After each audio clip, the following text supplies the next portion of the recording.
Is the healthcare system broken? If so, can telemedicine help fix it? If so, are there better ways to do telemedicine?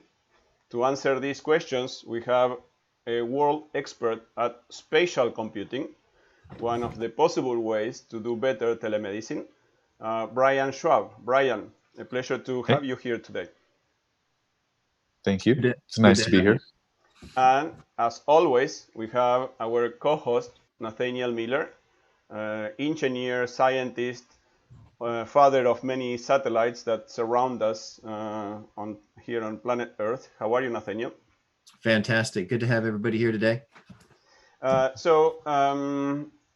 Before we go into our topics, I'll introduce Brian to our audience. He spent the last 6 years working as the leader of a team of engineers at a company called Magic Leap. They invented spatial computing glasses like the ones I'm wearing, bulkier.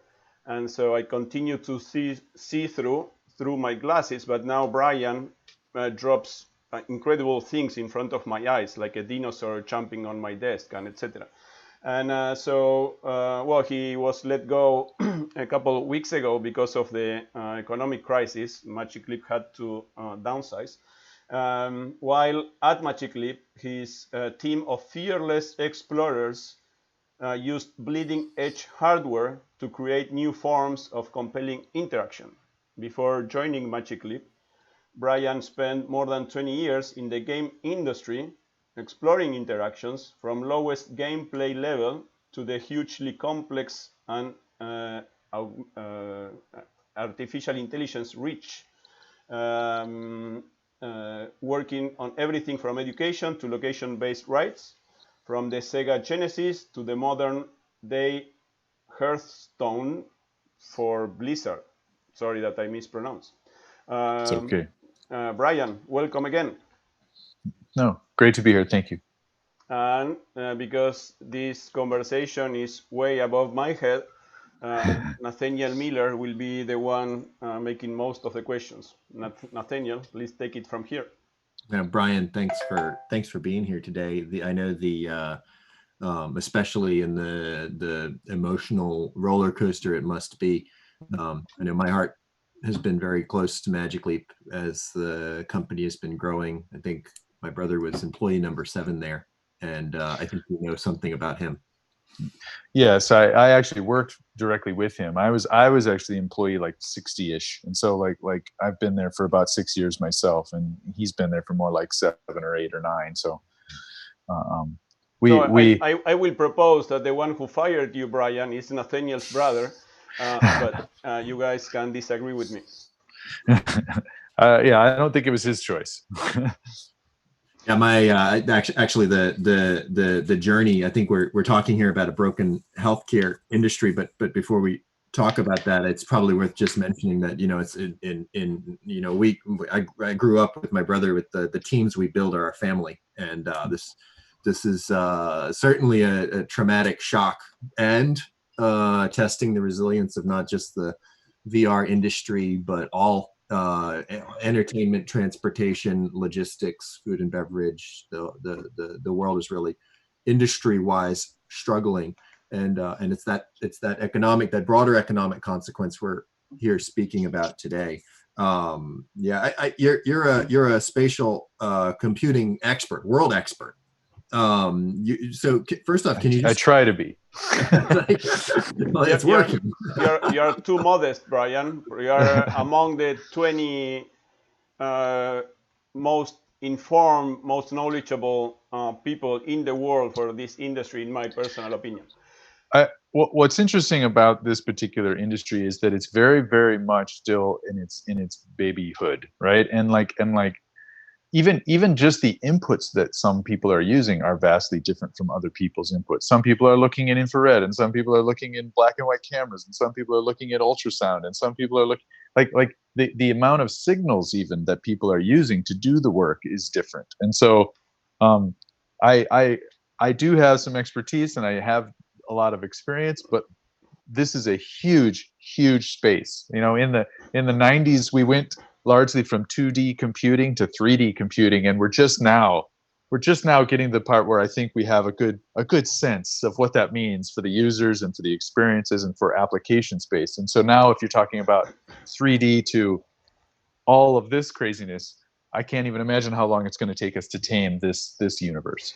Brian, before we started, we were kind of briefly preparing for the interview, and you said something that resonated with me. And one of the ways to use spatial computing in the medical field, you were doing this, you were painting this awesome picture in my head of the doctor showing the patient where the artery is blocked, right next to his own heart. And right. So can you expand a little, and what are your ideas on, or if we need to clarify a little more about spatial computing and how it can improve telemedicine and how telemedicine can improve the overall healthcare system?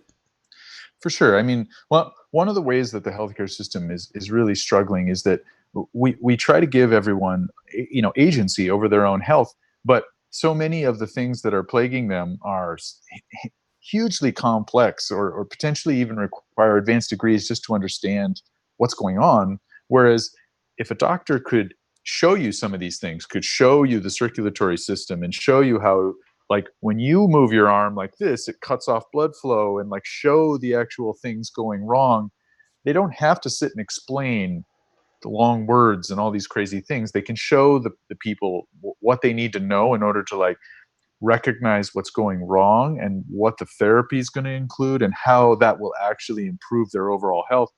And they can give them better comprehensive pieces of information so that they can make more informed decisions and keep that agency while actually getting enough information to make those decisions. Whereas like right now, you got to have a really nice doctor that really actually understands how to be a good storyteller in order for people to actually have enough information to get what they need. Every time a doctor showed me an X-ray of myself, I couldn't even understand what I was seeing, unless the bone was completely broken. One time. So imagine instead if he'd have shown you that X-ray overlaid over your own arm, and showed you exactly where like the bruise you still have on your arm is exactly overlaid with the break and the direction of the break, and why that means that if you move your arm in certain ways, it's going to hurt more or less than others. And if you move your arm, being able to show people that specific data is going to be how they resonate with their own therapy.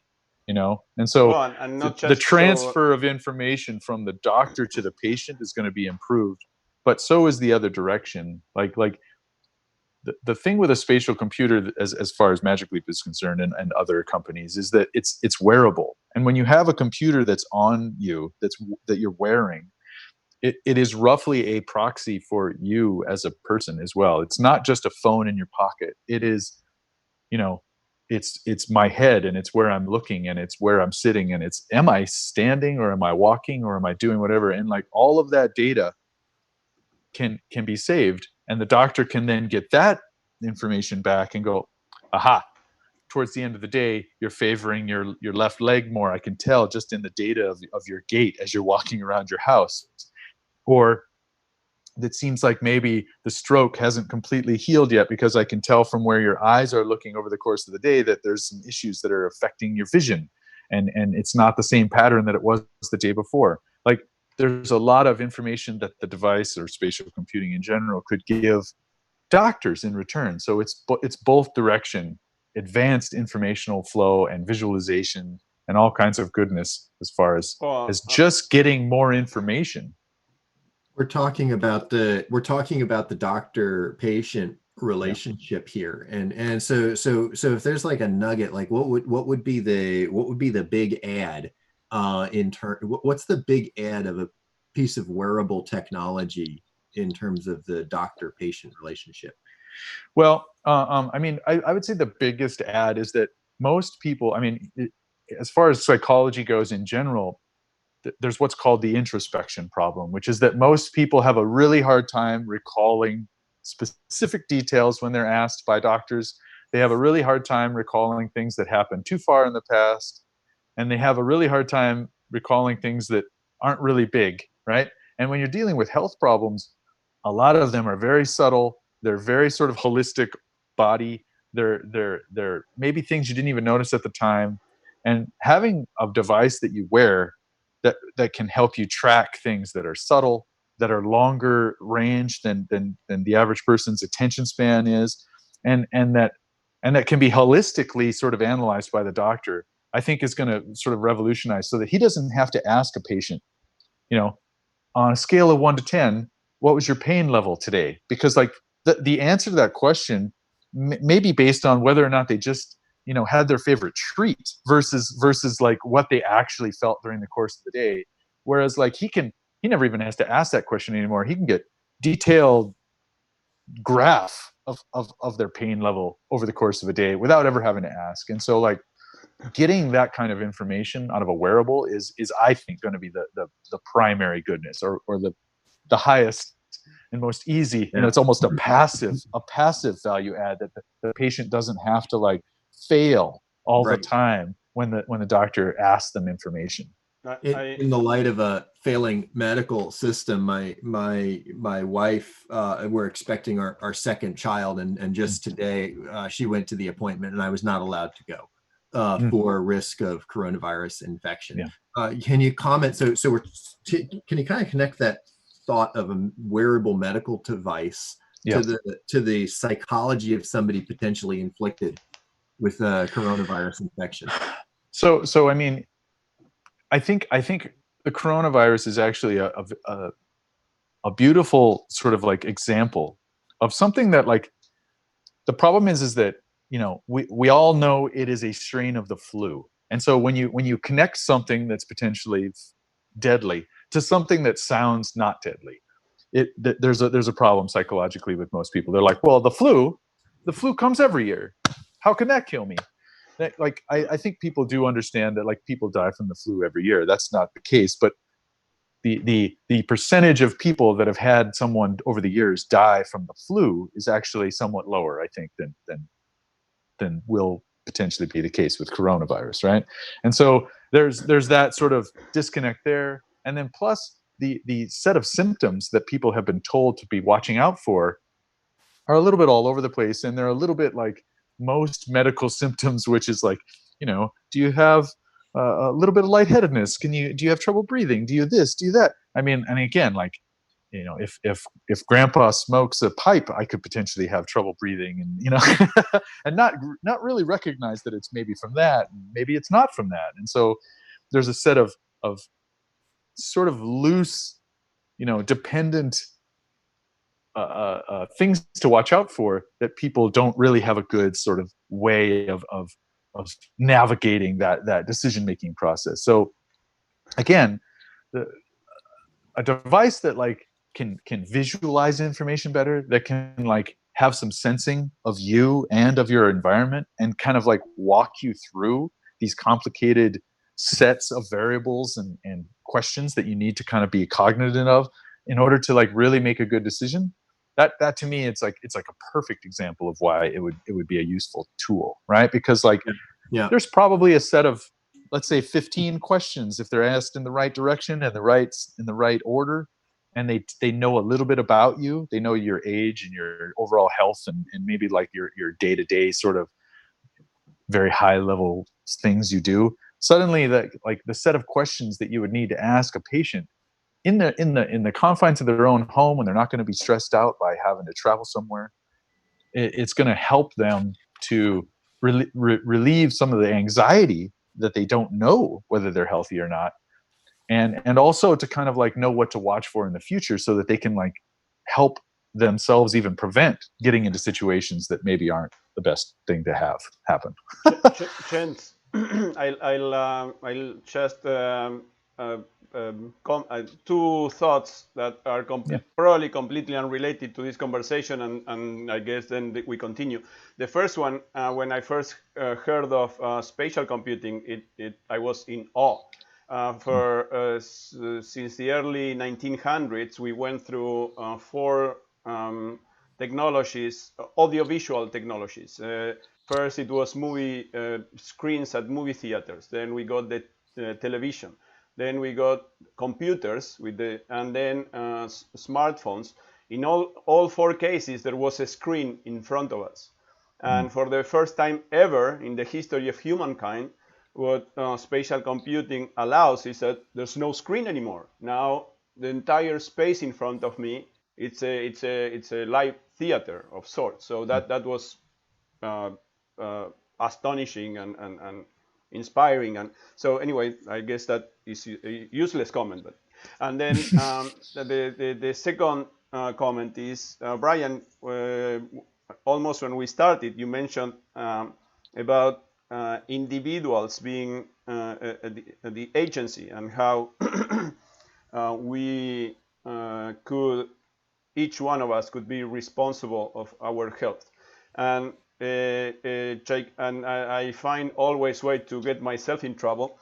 You don't need to follow me here. One gigantic problem with the healthcare system is that it's not a healthcare system, it's a break care system or something. We only go to the doctor when something stops working.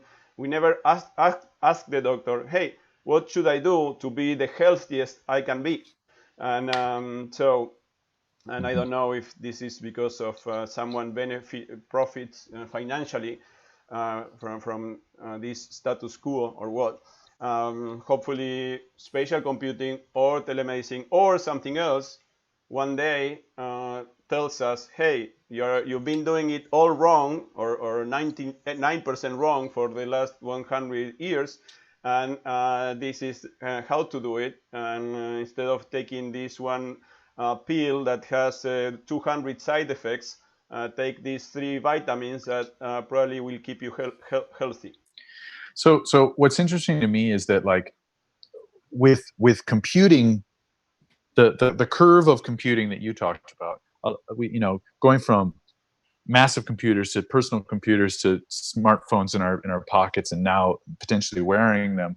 One of the things that's interesting to me is we've gone from like devices that are good for like whole companies to devices that are good for humans in general to devices that are good for people that are moving around more often in general. And what I think we're getting closer and closer to is like devices that are good for individuals. Like they're becoming more and more sort of like intimate things that we have on our bodies, and potentially wearing. And what that does is it actually provides more and more intimate data. Because what's interesting to me, in lockstep, we have the other direction. We have medicine is getting more and more personal as well, right? Like we've actually got 23andMe and companies like this that I can just send a swab in and they'll tell me exactly my DNA structure. And we're getting more and more access to individualized information about our makeup and our genetic code. And now we are going to have information about our specific movements over the course of a day and like other physiological things that we can sense from wearable devices. And what I think this is going to lead to is some of the solve for medicine, I think, is to your point, taking one pill that maybe affects 80% of the population okay, and the outside 25% of the population very, very poorly, will have enough personal information about the person, about some sensing and potentially some access to their genetics, and we can tailor the medicine in the same way that we're tailoring the computing, right?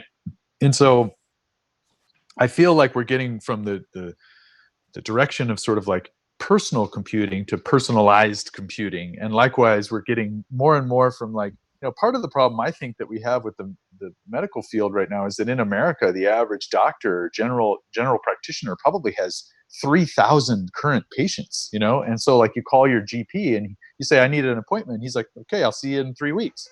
And like if instead if a good swath of the general practitioner sort of knowledge could potentially be, I put on a wearable for 5 hours and it asks me a bunch of questions, and it asks me to walk around the house in certain ways and asks me to lift up certain things or does a couple of tests. Like I think a huge swath of what a general practitioner does right now could be somewhat automated and like brought to the masses by scale.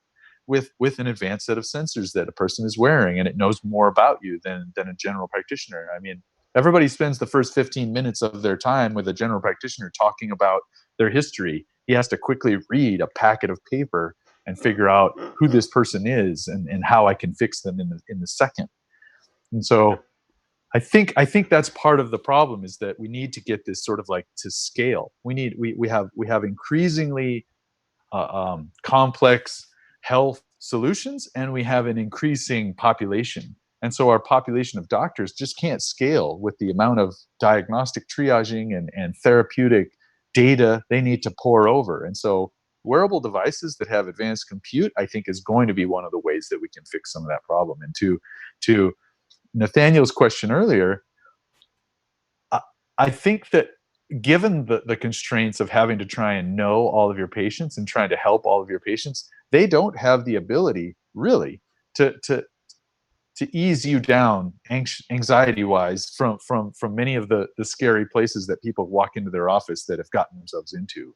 And if a device can be a little bit more subjective and a little bit more, hey, you're trending actually fairly positive over the last month, you know, it might be a comfort. It might like relieve some of the stress, and having better information might make people a lot less confused and a lot less scared, you know.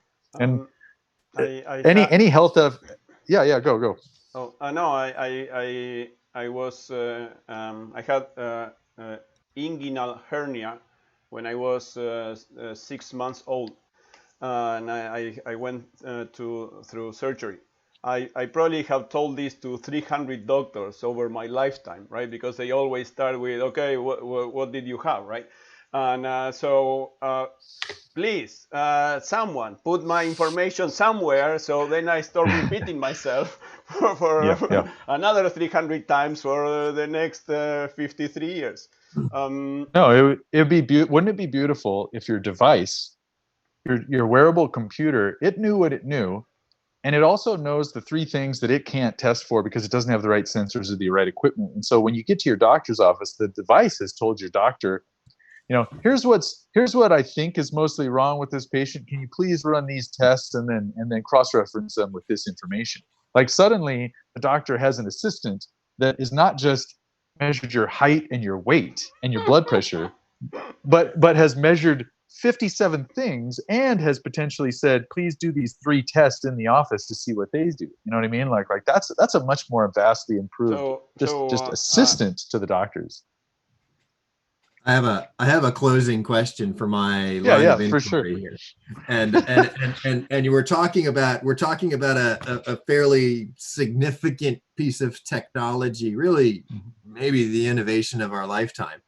The closest thing that I have to a headset is this, a 3D printed face shield.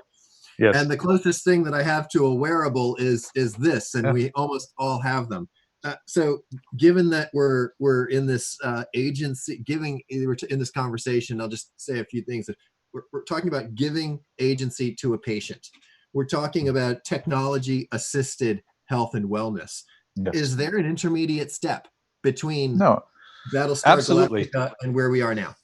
So the smartphone that most people have in their pocket already has a number of sensors that could be leveraged very, very heavily, as well as just the fact that like it is a personalized thing. And so like I can get an application, ask very personal questions in the confines of my own, you know, comfort and get some very personally directed, you know, kind of like answers very, very quickly, even just on my cell phone app, you know. And again, if I put it in my back pocket and I walk around, we could potentially use some sensors that doctors could apply as well there. But even shy of that, just being able to disseminate intelligent questions and have a little bit of personal information just across the board, across the spectrum of computing, it's almost always going to be a better way to do things.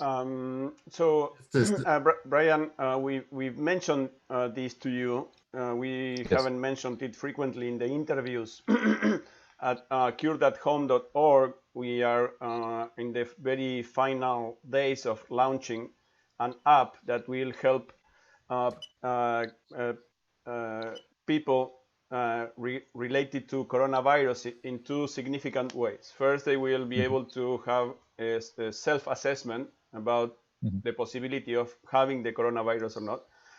Then an ongoing assessment, and eventually to be able to consult with a remote doctor. But then also, if so, all coronavirus cases start mild, and all those cases, the best, in our opinion, the best thing to do is for that person to stay at home while the case is mild, and around 93% of all cases remain mild. And then the person, just by taking over-the-counter medicine and a couple more things, and later they recover. And then only, so all those people can use, all the mild cases can use the app to monitor, to consult with the remote doctor, etc. Now that what you were saying 1 minute ago, that the doctor's smart assistant, and not just to take the blood or the body temperature and the yep. Yeah. And Yeah. so all the other things that the app can do for the patient and for the doctor, Yes.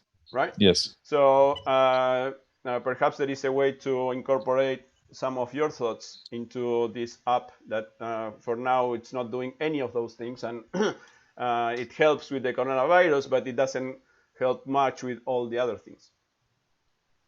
Yeah, I mean, I think once people start getting to the point where they're considering that their personal devices are ways that they can like leverage additional information to give to their doctor, and for their doctor to allow them to sort of see and visualize additional information, like that is a good vector to go in general. And like I think that like the app that you have made, I think is a great start to get people in that mode of thinking about like, hey, I need to give my doctor as much information as I can so that he makes the right decisions, but then he can very quickly turn around and like give me tools with that same piece of technology that lets me be a better and more, sort of like aware patient, as well as having my doctor be empowered. Gentlemen, time flies. We need to wrap this interview up.